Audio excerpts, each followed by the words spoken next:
ibigabo bitagira imitima kubita abagore we umugabo ukubita umugore aba ari imbwa ariko n'umugabo ukubitwa n'umugore nawe aba ari indi bamuzanye zahabu imbere izindi zahabu zimeze nk'iyi ziri he ya zahabu bambuye umugabo we mu bwato muri bande iyo zahabu muteye ubwoba ahari mu mufu n'amagufwa nibwo ari budusubize ariko isura ntimuyangize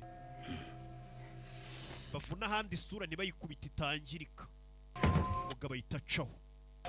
bamuzaniye zahabu imeze nk'imwe umugabo yari afite ni nayo iri ikimenyetso cy'umugabo twigeze kubona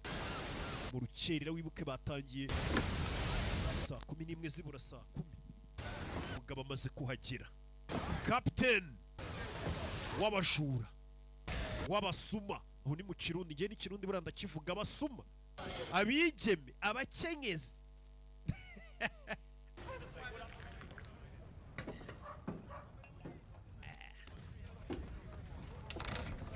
kondomu nayo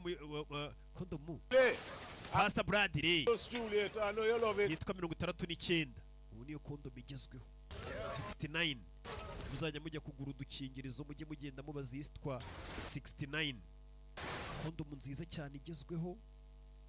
noneho aha nitandukaniye na za zindi yo uri kumva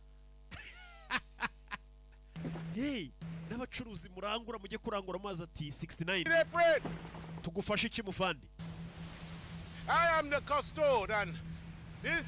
is an emancipated muyobozi wa hano kindly state your aka ni agace allegiance kibohoye kubongereza ariko kakigengwa n'abongereza a fragile thing